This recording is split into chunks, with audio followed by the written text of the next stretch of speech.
ingeniero comercial de la Pontificia Universidad Católica de Chile, magíster en gestión de la sostenibilidad y a nombre también de la Escuela de Administración. En nuestra escuela quiero darles la más cordial bienvenida a este webinar que preparamos en conjunto con Claudia González. Claudia González es profesora full time de la Escuela de Administración, doctora en marketing en la Universidad de Queensland, y ambas trabajamos juntas en algo que nos apasiona y que suponemos que les apasiona a todos quienes nos acompañan hoy día, que es justamente la sostenibilidad. Ahí, Claudia, ¿quieres aprovechar de saludar a los asistentes? Tenemos un montón de personas ahí conectadas. Sí, bueno, bienvenidos a todos los que están conectados y los que están también viendo este video después virtualmente. Muchas gracias por asistir a este webinar y esperamos que lo encuentren interesante.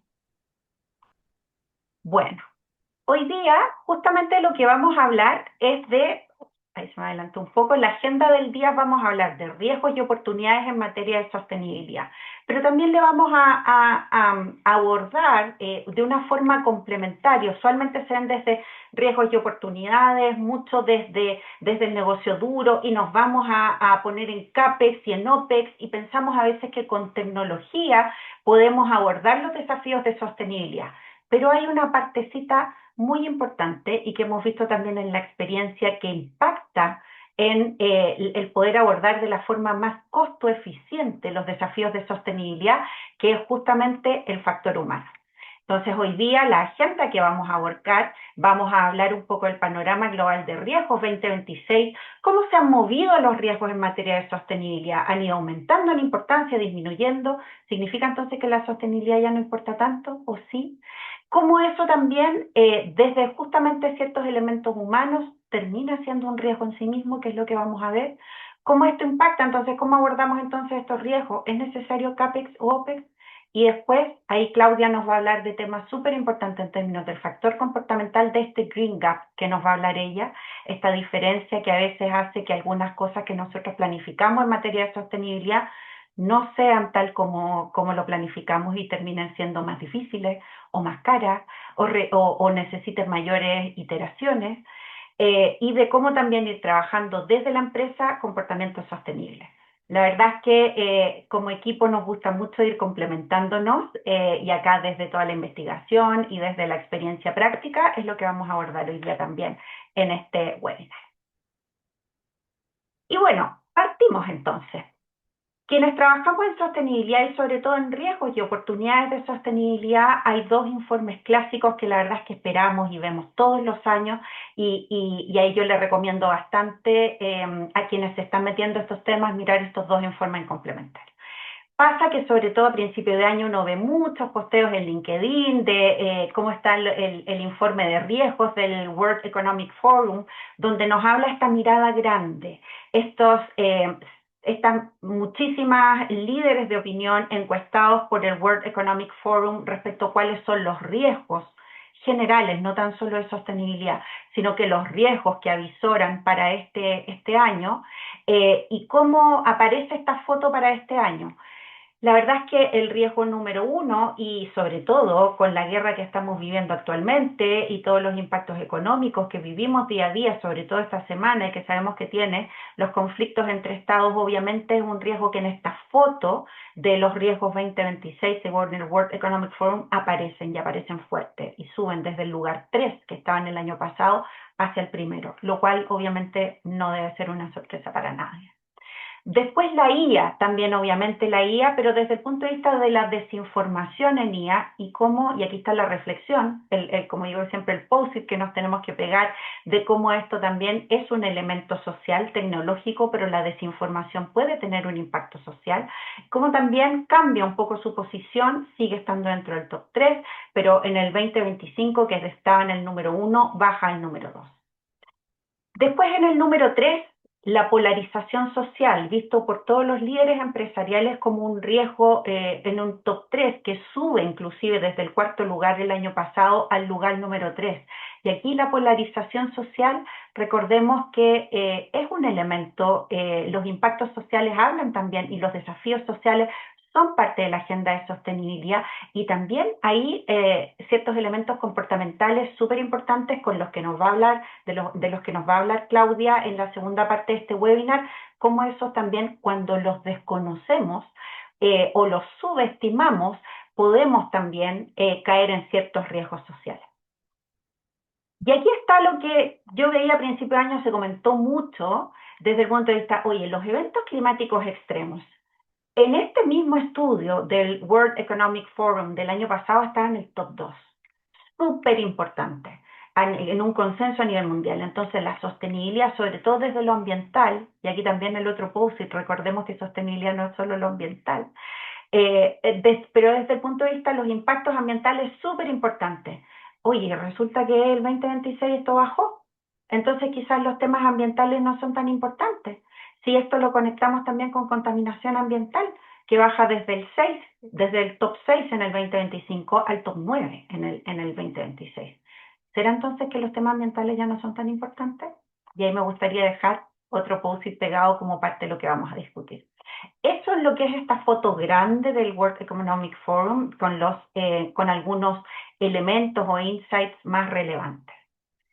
Pero acá también, y les aprovecho de pasar un dato, siempre recomiendo no quedarse solo con este informe porque ve como la foto grande desde el balcón, sino que también para todos quienes están en el mundo empresarial, en el mundo corporativo, acá una recomendación. Mirar también los riesgos que se ven a nivel operacional. De hecho, y ahí otro informe público también que yo recomiendo bastante es el barómetro de riesgo de Allianz, que lo hace todos los años desde hace ya un buen tiempo y permite ir viendo comparaciones. Y justamente desde esta mirada de la Alianza, que entrevista más a líderes de empresas, en el World Economic Forum se habla inclusive de líderes de ONGs, de organizaciones, inclusive de gobiernos. Entonces, Alianza nos vamos principalmente a empresas y por eso yo siempre recomiendo ver los dos, analizar los dos en conjunto. Vemos que obviamente inteligencia artificial da un tremendo salto desde el 10 hasta el top 2. Catástrofes naturales, sin embargo, sigue como un riesgo físico persistente. Y aquí por eso también me gusta recordar quiénes responden una encuesta versus quiénes responden otra. Donde en el de Alianza, en el barómetro de riesgos de Alianza, tenemos más a los ejecutivos y ejecutivas que están directamente en la empresa. Y eso también nos dice, oye, desde la empresa esto también se sigue viendo como un riesgo. Cambio climático en una zona de alerta y también aquí les invito a mirar sexto año consecutivo con pérdidas aseguradas a partir de catástrofes climáticas por sobre 100 millones. Esta es la foto, esta es la data. Entonces, ¿significa esto que la sostenibilidad no es tan importante como antes? La verdad es que, ojo, porque si bien los riesgos climáticos podemos ver que se han ido moviendo, siguen habiendo eventos extremos con mayor frecuencia e intensidad. Esto también repercute mucho, por ejemplo, en continuidad operacional, a partir de disrupciones en cadenas de suministro globales. Y también los riesgos de transición, entendiendo los riesgos de transición para quienes quizás todavía no han estudiado muy bien qué son los riesgos de transición, todos aquellos riesgos que se dan justamente a partir de un cambio en la matriz productiva y un avance hacia la economía baja en carbono. De todas maneras, siguen avanzando las regulaciones. Hay algunas que se han detenido, hay algunas que han desacelerado, sin embargo, siguen habiendo movimientos regulatorios. De hecho, todos aquellos que hoy día trabajan en empresas y que en las empresas están obligadas por el requerimiento de la CMF a hacer sus reportes en base a la NIF S1 y S2 del IFRS, saben justamente todo este proceso de ir analizando los riesgos físicos y climáticos que tiene en su propia operación. También un elemento súper importante, hay algunos activos que antes se podían utilizar. Ejemplo, todo lo que pasaba con la matriz de generación energética, lo que pasaba con las plantas a carbón. Y esas plantas a carbón hoy día ya no pueden utilizarse. Entonces, a partir de ciertos elementos, riesgos físicos o de transición, como hay ciertos activos que antes podían ser utilizados y por lo tanto generar flujo, y a partir de cierto momento ya no.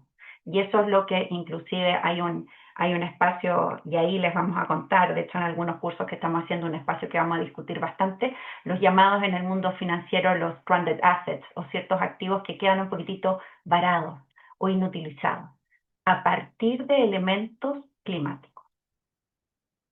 Entonces, uno podría decir, ya, pero ¿esto cambió o no cambió? ¿La sostenibilidad importa, no importa?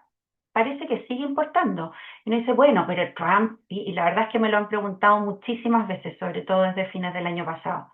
¿Qué pasa ahora con Trump? Estados Unidos ya no lo tiene tan en agenda. Esta agenda que estaba empujando muy fuerte Europa, inclusive Europa bajó un poco la intensidad. ¿Significa eso entonces que la sostenibilidad importa, no importa?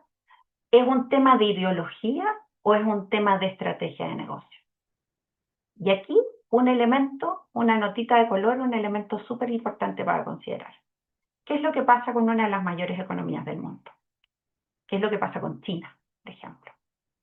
China recientemente lanzó su plan quinquenal de desarrollo, desde el año 26 al 30.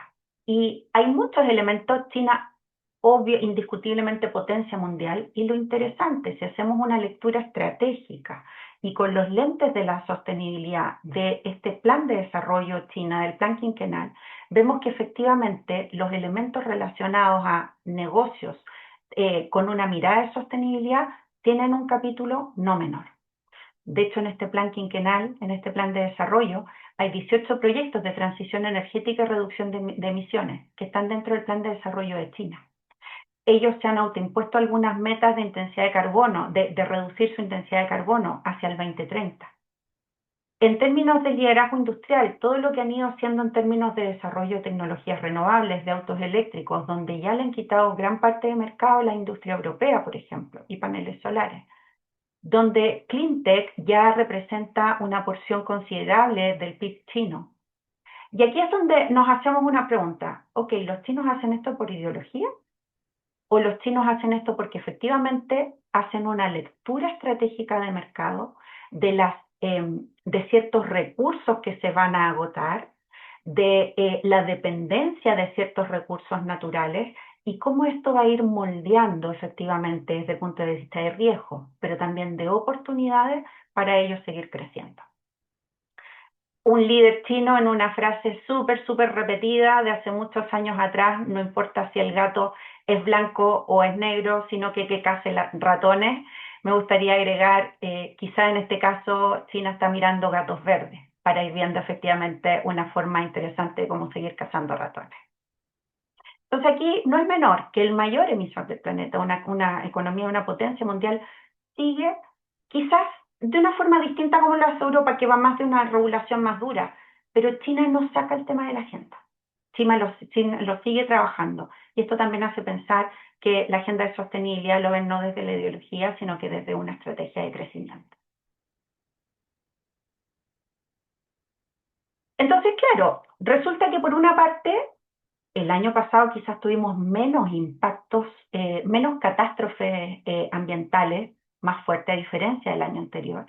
Y eso puede hacer que cuando salen estos informes de riesgo, todo lo que tiene que ver con variables climáticas, con eventos adversos climáticos, con continuidad operacional a partir de cambio climático, con contaminación, etcétera, haya descendido.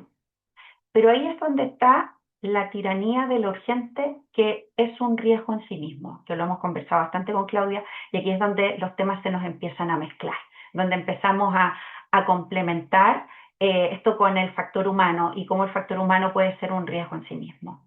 Y aquí hay un riesgo, porque efectivamente si el último año no tuve grandes pérdidas a partir de catástrofes climáticas, puedo subestimar el impacto del cambio climático. ¿Por qué? Sobre todo en el mundo corporativo, porque estoy súper enfocado en lo urgente, en el PNL, en el estado de resultado, en las metas de este mes. Y eso puede hacer, desde este sesgo de corto plazo, que olvidemos lo importante y no nos preparemos para elementos que pueden venir 2, 3, 5 o 10 años más, entendiendo que las empresas se forman no para operar durante un año o dos, sino que para operar por 50, 100 o más. Entonces ahí también la importancia de, oye, hemos visto riesgos climáticos, los riesgos de polarización social, los riesgos geopolíticos, pero ojo, Si miramos los riesgos geopolíticos y vemos efectivamente las disputas que están sucediendo últimamente, es innegable el rol que juega el petróleo, un recurso fósil. ¿Y qué pasaría si en vez de petróleo quizás las grandes potencias tuvieran carencia de agua? ¿No habría un riesgo también de un conflicto político a partir de recursos naturales estratégicos de ese tipo? Y esos son los elementos que, si nos centramos en lo urgente, podemos perder de vista riesgos importantes y riesgos estratégicos importantes porque no están en los titulares o no me tocó o no afectó mi negocio en el último año. Y es por eso que este riesgo en sí mismo, este sesgo de corto plazo, que es un elemento humano, puede ser un riesgo en sí mismo y puede volver más vulnerables a las empresas. Por eso nos encanta trabajar juntas con Claudia y estos dos temas que en complementariedad, que es parte de lo que les queremos traer el día. Porque claro, resulta que en las empresas, ¿qué es lo que hacemos? Cuando hay que hacemos el análisis de riesgo, levantamos riesgos y oportunidades, listo. Entonces ahora hacemos iniciativas, proyectos, estrategias para poder abordar esos riesgos y oportunidades. ¿Qué es lo primero que pensamos? Como factor de éxito, CAPEX, OPEX, o sea, el costo de inversión y el costo de operacional, los gastos operacionales. Entonces vemos efectivamente, ok, si yo tengo un desafío, tengo que hacer infraestructura verde, tecnologías limpias, camiones, todo lo que sea fierro. Y el OPEX, tengo que ver entonces, mirar mis procesos, ver cómo eficientar mis procesos, tratar de optimizar el OPEX al máximo. Y tenemos normalmente un abordaje técnico duro, si queremos ver, en el mundo de la empresa, y que es lo que también hemos operado tradicionalmente desde esa forma, y vamos planificando desde esa forma. Pero ¿qué es lo que pasa? Que pensar en términos de CAPEX y OPEX ¿es necesario? Sí, es súper importante. La verdad es que no pensarlo es iterar, o sea, es solo es pensar en proyectos que no tienen un sustento bien robusto. Es una condición necesaria, mas no suficiente. Un ejemplo súper claro, la ley REP, por ejemplo.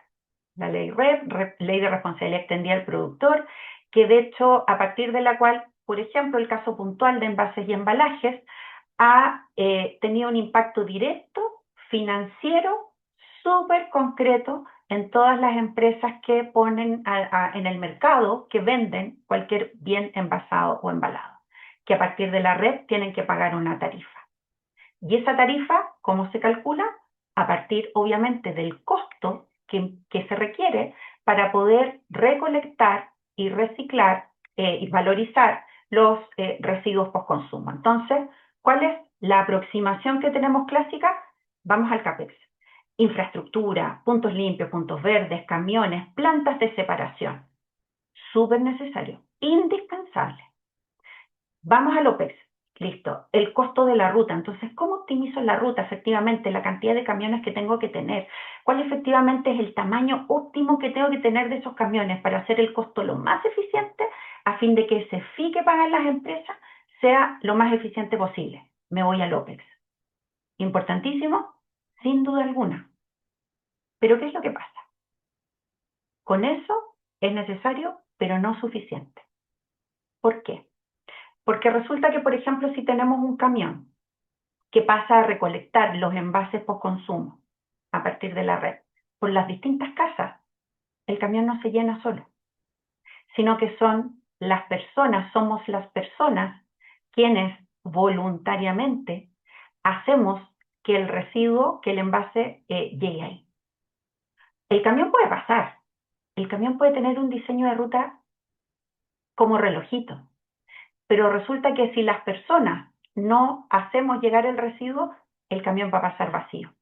Y por lo tanto la optimización, la eficiencia a nivel de costo de esa ruta no va a funcionar. Entonces ahí es donde, ¿cuál es el eslabón que falta? El factor humano, donde es CAPEX, OPEX y además el factor humano para poder optimizar un proceso como este. Si yo no lo considero, corro un riesgo de negocio.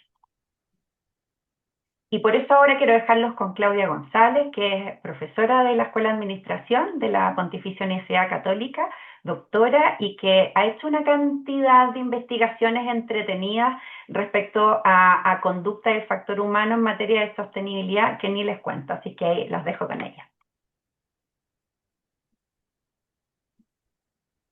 Claudia, que te dejo de compartir pantalla para que puedas compartir tú. Buenísimo, muchas gracias. Ya, ¿está bien? ¿Se ve bien? Sí. Ya, buenísimo. Bueno, muchísimas gracias. Sí, ha sido bastante interesante poder vincular todos estos temas y ahora sobre todo porque estamos pasando por un periodo bastante turbulento de cambios. Bueno, un poco el foco de esta parte del seminario es enfocarnos en este factor comportamental. Es algo que a mí me fascina, entender comportamiento y cómo nosotros podemos cambiar comportamiento, empujar comportamientos, hacer cambios de comportamiento, y usualmente es un factor que se deja de lado en pro quizás de enfocarse en otras variables como la infraestructura, los costos, como hablaba Lucía. Me gustaría partir con este concepto del Green Gap, ¿sí? O del gap verde, que hablamos nosotros en comportamiento, que se refiere a que muchas veces cuando hacemos una encuesta o incluso cuando preguntamos, la mayoría de la gente, yo creo que la mayoría de la gente en Chile, si le preguntamos, ya sean trabajadores o la población en general, estaba de acuerdo con que tenemos que hacer cambios sustentables, cambios positivos. Hasta el momento ha estado muy poco, digamos, politizada esa área en términos de cómo esto podría afectarnos de manera positiva a hacer cualquiera de estos cambios. En general, las encuestas de cambio de sustentabilidad reflejan actitudes que son bastante positivas. El problema es qué pasa y se genera este gap o esta brecha entre lo que nosotros decimos o la actitud que nosotros presentamos o que quizás incluso quisiéramos tener y realmente el comportamiento o los cambios reales que se implementan dentro y fuera de las empresas. Entonces, esto se refiere el Green Gap, y bueno, y tiene muchísimas teorías detrás, pero en general lo importante es entender entonces qué es, cuáles son los mecanismos o qué es lo que en general influye en esta brecha. ¿Vale? Y un poco lo importante para nosotros es saber por qué o cómo podemos mejorar estos cambios y no subestimar las dinámicas de comportamiento tanto dentro como fuera de la empresa. Bueno, entonces tenemos distintos desafíos que están asociados a muchos riesgos de manera conductual y se producen muchas fallas. Cuando hablamos de implementación de iniciativa, implementación de estrategia, implementación de cambios y en general falla de la implementación quizás por un bajo nivel de compromiso, ya sea interno como externo o bajo sentido de pertenencia.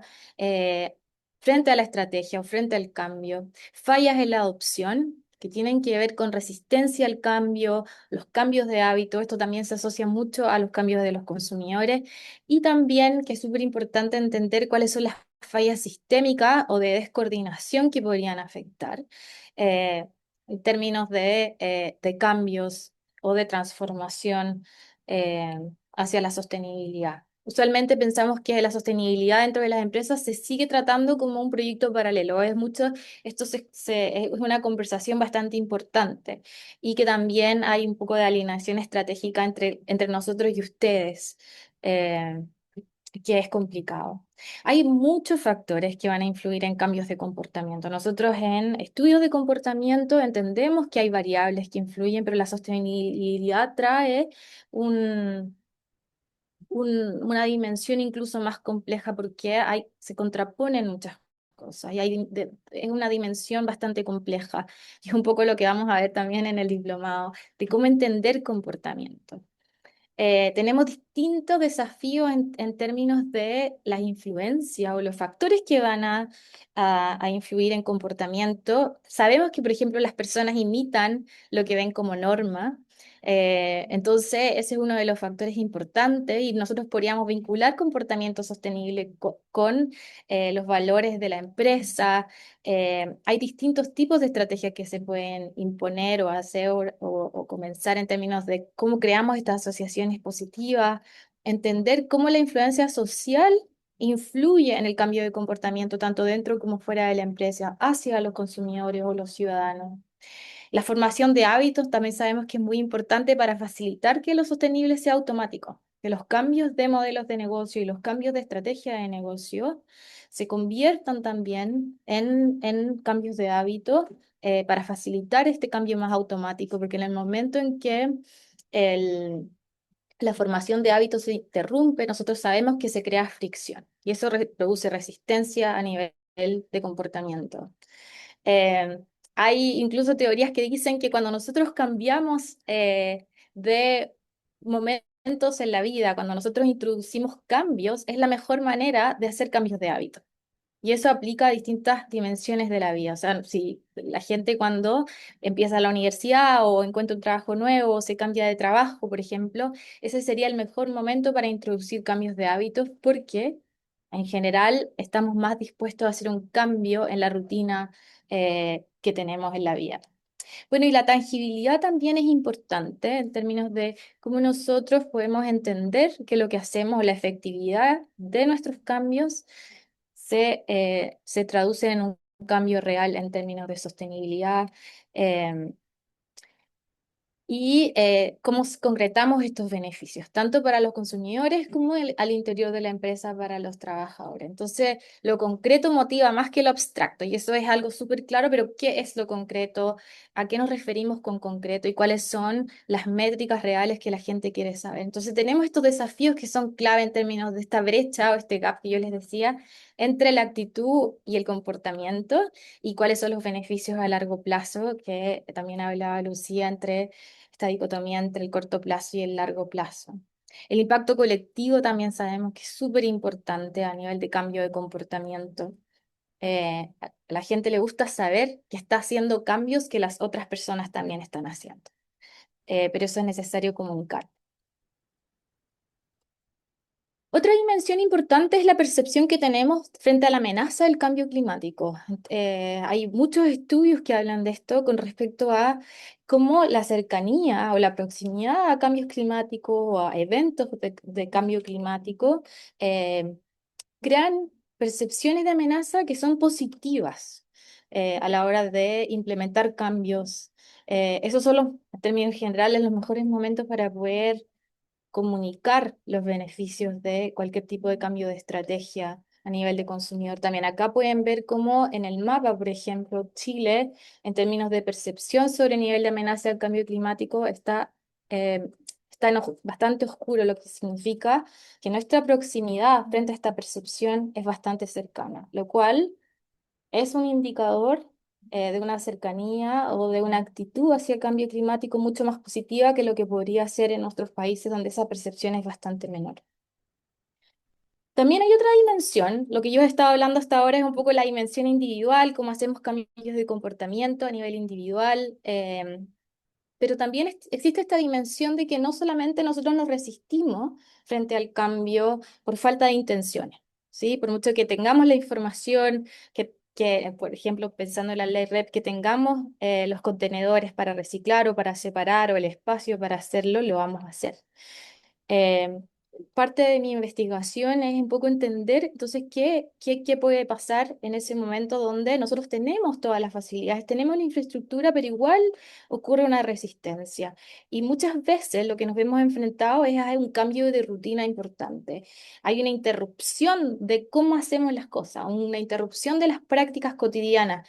Llego a mi casa, como, ¿cierto? Lavo los platos, pero ¿en qué momento nosotros hacemos estos cambios de rutina para implementar eh, un comportamiento más sostenible? Entonces requiere cambiar cómo hacemos las cosas. eh, Implica reconfiguración de significado, de capacidades, de habilidades, de materiales, de infraestructura, de conocimiento, de procesos de procurement, ¿sí? De relaciones industriales. En fin, cuando hablamos de sostenibilidad, no siempre tiene que ver con, o cambios de la sostenibilidad y cambios de comportamiento, con lo que les expliqué anteriormente, pero también se complejiza con este nivel de cómo nosotros implementamos cambios de proceso. Bueno, eh, y acá yo les dejé la foto de las bolsas plásticas porque es algo que también que todos podemos estar un poco cercanos cuántas veces llegamos al supermercado sin la bolsa reutilizable y quizás no es porque tengamos una actitud negativa frente a eso, pero la explicación es que implica un cambio de práctica, implica un cambio en la rutina de nuestro comportamiento frente a ir al supermercado, frente a qué tenemos en el auto, frente a cómo cocinamos y cómo nosotros nos recordamos de llevar esa bolsa reutilizable al supermercado. Ese puede ser un ejemplo bastante concreto. Pero bueno, también tenemos que pensar en términos de quién es el responsable. Muchas veces se habla de el consumidor o el individuo tiene que tomar esta responsabilidad importante y hacerse un poco cargo. También hablamos de empoderamiento ciudadano en términos de sustentabilidad o cambio de comportamiento. Pero esta responsabilización tiene aspectos negativos que también nosotros sabemos, y hay estudios también que lo demuestran, que pueden generar mucha resistencia. En general, al individuo no le gusta percibir que es el único que está siendo responsabilizado o el único que tiene la carga de este cambio. Y eso también pasa al interior de las organizaciones. Entonces, lo que nosotros sabemos es que existen estas dinámicas de responsabilización en términos de cómo los actores se distribuyen las responsabilidades, cómo distintas unidades de negocio, distintas organizaciones toman el liderazgo, la proactividad con respecto a cuáles son los cambios que se van a implementar, qué tipo de colaboraciones se establecen, partnerships, qué tipo de alianzas estratégicas se van a establecer, quién está a cargo de esas alianzas estratégicas. Y el problema es que todo esto va a tener un efecto en los cambios de comportamientos individuales. Bueno, también tenemos eh, lógicas también que son importantes en términos de evasión. El individuo o los consumidores no quieren percibir que son los únicos haciendo cambios o implementando cambios. Entonces es importante este incumplimiento y abandono de responsabilidades que a veces es solamente una percepción y no es real. Bueno, y también caemos en problemas de greenwashing o de masking, donde hay un compromiso superficial que también va a afectar comportamiento. Entonces, todas estas cosas generan una combinación de percepciones que van a afectar comportamiento individual. Pero, ¿cómo podíamos nosotros impulsar la transformación entonces? Y para cerrar un poco es que tenemos que tener una mirada sistemática. El comportamiento y este factor comportamental está dentro de un sistema de cambio donde todas las partes tienen que colaborar, coordinarse y tener una visión más colectiva. Bueno, también como les decía, la parte de responsabilización y cómo se distribuye esta responsabilidad es muy importante. Y evitar estos silos organizacionales que tienen que ver con el comportamiento en términos de nosotros versus ellos y cómo nosotros alineamos los distintos tipos de cambio de comportamiento dentro y fuera de las organizaciones.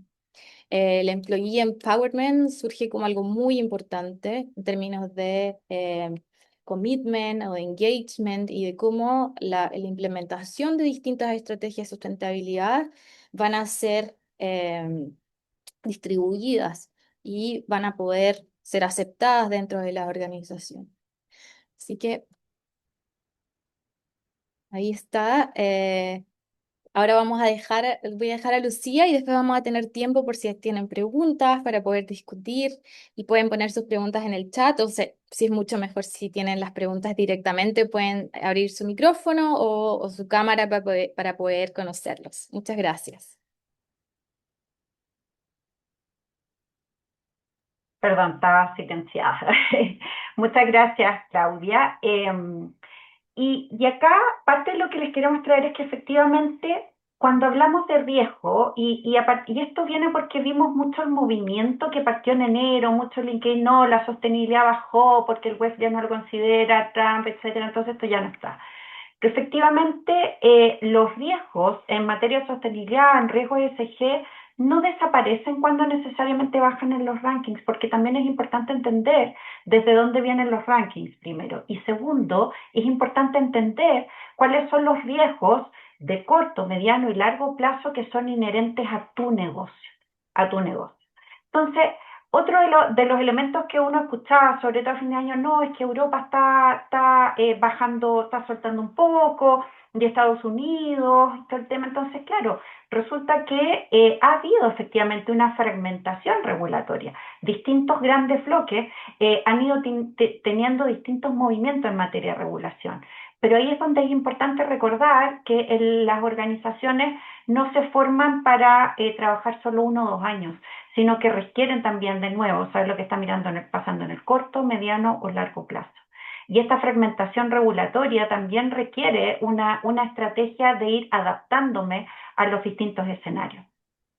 Lo otro también que les quisimos traer hoy día es que efectivamente el enfoque tradicional, que es súper importante, efectivamente CAPEX y OPEX, pero también acordarnos del factor humano, porque eso es lo que efectivamente nos va a traer una eficiencia real y vamos a poder completar y armar las iniciativas, programas y estrategias de sostenibilidad de una forma efectivamente redondita y que aborden todas las aristas, porque la sostenibilidad es un desafío técnico, sin duda.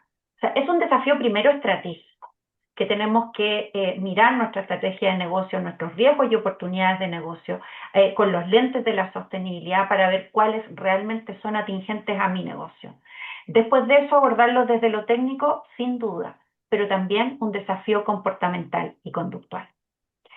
Y todo esto en el marco también del Diplomado en Sostenibilidad Corporativa en Estrategia y Métricas para la Gestión, que ahí tienen un código QR, en el cual tienen ahí un código QR para que puedan ver los detalles de información y la información del diplomado, y el detalle de Scarlett Salinas, que es la persona encargada del diplomado con quien pueden tener toda la información respecto a este. Y ahí, sobre todo, donde a la hora de diseñar este diplomado quisimos abordar los distintos desafíos que tenemos los profesionales de sostenibilidad que trabajamos en empresas. Por ejemplo, si estoy trabajando o tengo dentro de los desafíos armar una conducta, una cultura en la empresa que considere la sostenibilidad. La verdad es que todo lo que Claudia nos mostró ahora, que nos mostró una cucharadita, la verdad, de todo lo que ella después enseña en su curso, les va a ser de suma utilidad.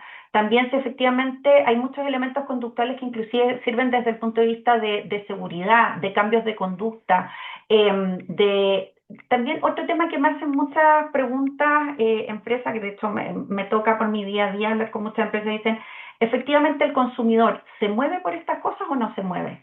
¿Lo considero o no lo considero? Esos también son temas que Claudia profundiza en su disciplina, en todo lo que tiene que ver conducta del consumidor en materia de sostenibilidad con esta bajada.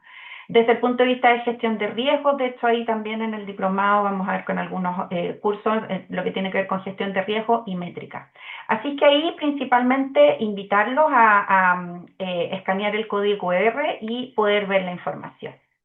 Y me parece, Claudia, que tenemos algunas preguntas por ahí. Vi pasar un par. Sí, veo que Rodrigo tiene una pregunta que dice sobre los KPI, ¿cómo recomiendan integrarlos en la organización para que sean relevantes para el C-Level? Muy buena pregunta y muchas gracias, Rodrigo, por la pregunta. Ahí la clave es efectivamente el hacer un muy buen análisis de riesgos y oportunidades en materia de sostenibilidad de tu negocio. Los que trabajamos, hemos trabajado en empresas, claro, vamos muy al KPI, pero el KPI tiene que tener un racional detrás. ¿Qué es lo que vas a medir? El KPI es cómo tú vas a medir algo. Entonces, a veces nos vamos al KPI, pero lo primero es armar efectivamente un muy buen assessment de riesgos y oportunidades de tu negocio, porque eso es lo que te va a decir, sabes que estos son los riesgos y oportunidades, por lo tanto, esto es lo que te tienes que trabajar. Y esto es lo que va hacia estrategia, y los KPI finalmente tienen que conectar o conversar con esa estrategia que a su vez se haga cargo de tus riesgos y oportunidades. Ejemplo, si dentro de los riesgos y oportunidades de negocio yo tengo alta dependencia de recurso hídrico dentro de mi cadena, la verdad es que dentro de mis KPI, obviamente el uso intensivo de agua, intensidad en agua, y para eso huella de agua, reutilización de aguas grises, va a ser un KPI que lógicamente debiera estar dentro de mi tablero de control en materia de sostenibilidad. Pero claro, si yo te digo tienes un alto nivel de dependencia, es como que, entonces, lógico. Pero si no te lo hubiese dicho, a lo mejor no se nos habría ocurrido que efectivamente un KPI relacionado a intensidad de agua pudiese ser relevante en tu balance scorecard.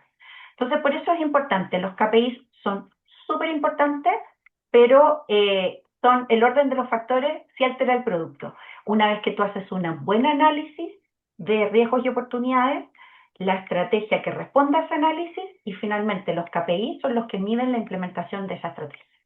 No sé ahí si logro responder tu pregunta, Rodrigo. Hay otra pregunta, yo creo que esta es para ti, Claudia.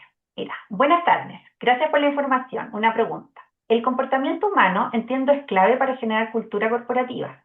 ¿Cuáles son los mecanismos, factores o elementos específicos que deben ser incorporados en el desarrollo de un plan de cultura organizacional?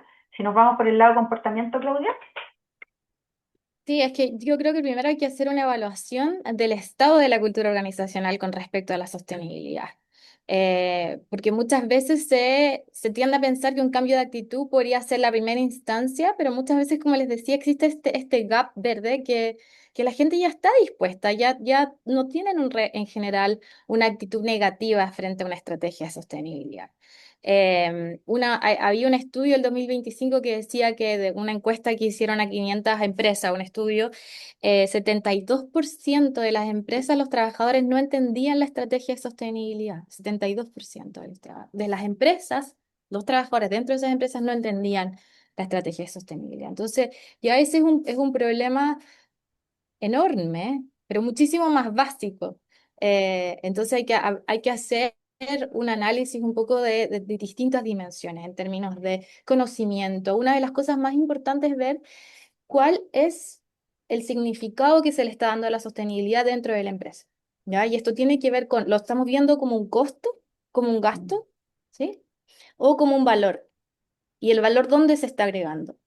¿Sí? Entonces, la manera en que nosotros enfrentamos esto como dimensión qué significa la sostenibilidad dentro de las empresas, porque también las normas que existen dentro, ya sea del asociado de la empresa, van a influir significativamente en los cambios. Entonces, lo que yo percibo que dentro de mi empresa es importante va a ser un factor fundamental a la hora de implementar cualquier cambio. Lo que yo percibo que la gente como yo en mi unidad de negocio hace o piensa sobre X va a ser sumamente importante. Y lo que también decía, como lo de cómo se relacionan con los procesos, cómo se relacionan con los procesos que realmente ocurren dentro de la compañía. ¿Cuáles son esos procesos? Y si esos procesos incluyen la sostenibilidad a largo plazo. Eso también es algo importante. Entonces, cuando evaluamos la cultura corporativa, es cuál es ese valor que tiene y frente al cambio, estamos en un enfoque a corto o largo plazo. Mm. Ahí me gustaría complementar, de hecho, un elemento que vamos a ver inclusive en el primer curso del diplomado, en el de estrategias de sostenibilidad corporativa, que también un elemento clave es poder desdoblar esta mirada en la estrategia y los planes de sostenibilidad en cada una de las áreas y roles. Porque, y aquí siempre me acuerdo un caso que me tocó en una empresa productiva, me tocó trabajar con un área de operaciones. Entonces el desafío era que operaciones tiene que operar y no conecta estas cosas y de hecho no, nosotros no estamos, porque teníamos el desafío con residuos, no estamos para reciclar y todo el tema, y la gente de mantenimiento decía, nuestro rol es hacer mantenimiento, nuestro rol no es andar reciclando. Bueno, resulta que desdoblamos y cuando efectivamente a ese equipo lo formamos y lo formamos en qué es lo que era la economía circular, que a todo esto en el diplomado también hay un curso con economía circular con Claudia Pavón que trabaja súper bien estos temas. Ahí, de hecho, ellos pudieron ver que el reciclaje es la última patita y que inclusive la reparación, la remanufactura están mucho más arriba y son mucho mejor desde un abordaje de economía circular. A partir de eso, ese equipo de mantenimiento abrazó el tema, se autodenominaron los champions de economía circular desde la reparación y mantenimiento y lo pudieron abrazar en su rol. Entonces, eso es súper importante de cómo desdoblamos y hacemos que cada uno de los roles dentro de la empresa puedan ver su rol con los lentes de la sostenibilidad. A ese equipo no lo íbamos a formar en greenwashing. Lo importante era formarlo en economía circular, que era lo más atingente a su rol. Así que ahí también les paso el dato hasta que Se aborda economía circular en el curso de la Claudia Pavón, otra profesora también del diplomado, y en el primer curso que vemos nosotros con José Tesal de Estrategia de Sostenibilidad. Muchas gracias por la pregunta. ¿Nos queda tiempo para una preguntita más? Mira, acá hay una también. Se aprecia que los desafíos en cambio de mentalidad y prácticas son muy similares a los que se plantea el área de compliance. ¿Se generan alianzas entre áreas de sostenibilidad y compliance o son enfoques diferentes? ¿Quieres comentar algo, Claudia, o voy yo? No, pues, ¿y tú? Ya. La verdad es que los desafíos en materia de, o sea, el trabajo conjunto, compliance y sostenibilidad es súper importante, porque justamente cuando hacemos una buena evaluación de riesgos y oportunidades para tu negocio en materia de sostenibilidad, hay muchos que pueden venir desde compliance. Entonces, la verdad es que yo trabajé varios años en el mundo corporativo y las áreas jurídicas eran uno de mis mejores amigos, porque efectivamente eso te permite un mapeo desde el cumplimiento, pero también ese cumplimiento muchas veces aborda desafíos en materia ambiental o social. Por ejemplo, hablamos del tema de la red, que es cumplimiento, es normativo, pero viene justamente desde un desafío ambiental. Todo lo que hablamos de riesgos de transición, hay algunos que también pueden ser normativos. Ley de eficiencia energética, impuestos verdes, en lo social, ley Carin, en algunos casos due diligence de proveedores. Entonces, la verdad es que esta sociedad, esta alianza entre sostenibilidad y compliance, no es si puede existir o no, es de todas maneras tiene que existir porque justamente se potencian para ir abordándolo. Así que ahí, súper amigos, Hay totalmente. Dale, algo que claro. quizás también podríamos agregar ahí que no mencionamos en la presentación es la normativa futuro, que también es un tema que ahora se está discutiendo bastante, el foresight, ¿sí? Como el qué es lo que va a pasar a futuro. En general, muchas de las normativas se están haciendo a 10 años, 5 años, tienen fases de implementación y lo que quiere decir es que los cambios que nosotros implementamos en cada una de las fases va a desencadenar un comportamiento distinto al que tenemos ahora, ¿sí? Entonces, también este pensamiento a futuro de cómo nosotros enfrentamos cambios normativos en fase es completamente distinto a cómo enfrentábamos la normativa anterior. Mm, ¿Sí? Donde nos enfrentábamos al cambio de normativa, ahora. Ahora lo que tenemos que pensar es estos cambios de normativas que son a largo plazo, cuáles son las implicaciones que van a tener en términos de demanda, por ejemplo, pero también en términos de cambio de comportamiento frente a la oferta o al servicio que se está ofreciendo. Entonces, eso también, yo creo que también ahí tienes la relación entre sostenibilidad y compliance en ese sentido. Y de pensar, y también es algo que vamos a ver de las distintas orientaciones que existen frente a normativas y cambios normativos eh, desde el punto de vista de comportamiento. mm. Sí, y totalmente. Y ahí nos encontramos de nuevo con el riesgo de la tiranía del urgente, porque cuando no hacemos un constante análisis de escenario para poder ir viendo los distintos escenarios regulatorios, o bien no analizamos esta gradualidad de algunas regulaciones y no nos preparamos, puede terminar esto siendo mucho más costoso finalmente para desde el punto de vista presupuesto, desde el punto de vista de los equipos también dentro de las empresas. Entonces, estos escenarios también de cómo puede ir avanzando y preparándonos a la regulación. Una empresa que no ve los riesgos regulatorios futuros es una empresa que está mucho más vulnerable. Súper. Y creo que nos quedan unos minutitos para la última pregunta, Claudia. Eh, por aquí. Desde el comportamiento del consumidor en relación a la sostenibilidad, ¿creen que las marcas están diseñando experiencias de clientes acordes a los nuevos desafíos, como economía circular, reciclaje, cuidado del medio ambiente, entre otros? ¿Los consumidores elegimos más a las marcas sostenibles? Bueno, este es un tema grande, esto da para una clase completa porque hay muchos, y dentro de las cosas que vamos a ver, hay muchas maneras de entender esos segmentos. Lo primero que hay que hacer es entender cómo segmentamos y entender los distintos tipos de consumidores sostenibles y qué se entiende por un consumidor sostenible. En muchas categorías, y vamos a ir a un poco discutir eso, hay consumidores sostenibles que tienden a ser muchísimo más leales y a quedarse con la empresa. O sea, el churn es menor en el consumidor sostenible. en algunas de las categorías. Entonces, también los SKU, por ejemplo, el año pasado, generales disminuyeron en términos generales, pero los SKU de sostenibilidad disminuyeron menos. Eh, en supermercado, en FMCG. Entonces, yo creo que hay en ciertas categorías un valor en términos de posicionamiento de lo sustentable, ¿sí? Pero también hay un valor de la lealtad de los consumidores que son sostenibles frente a ofertas sostenibles. Incluso se ve en algunas categorías financieras. Con respecto a cómo los consumidores se comportan cuando se les ofrecen productos que tienen sostenibilidad. O incluso también solamente el hecho de tener una oferta sostenible puede significar mayor lealtad de todos los consumidores.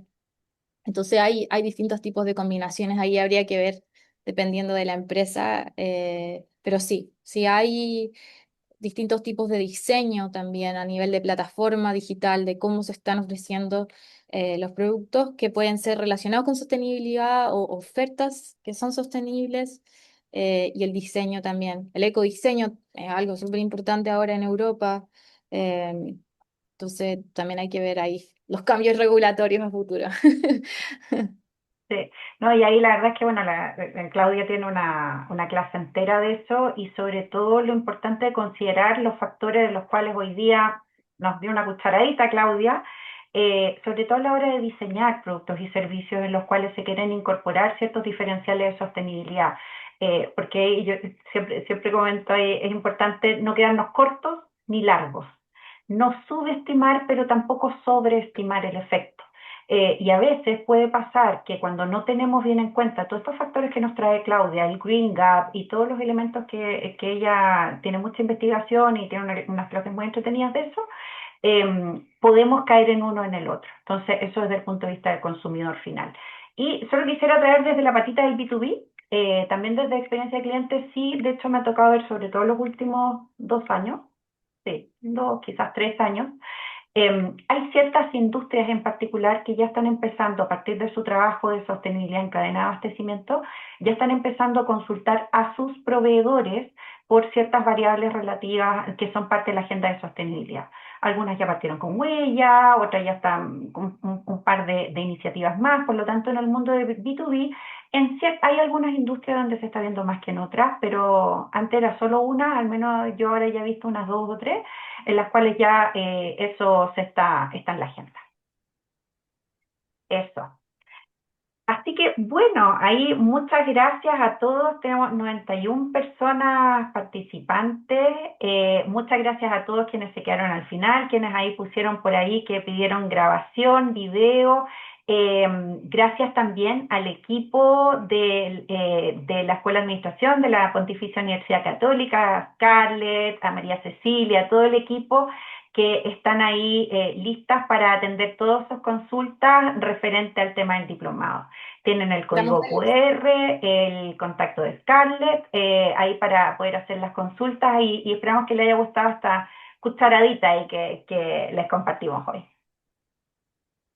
Sí, esperamos verlos en clase. Bueno, esto es una pincelada solamente. Pero si tienen dudas también pueden contactar directamente y bueno, ahí está la información del diplomado en el QR también. Bueno, muchas gracias y nos vemos en la sala.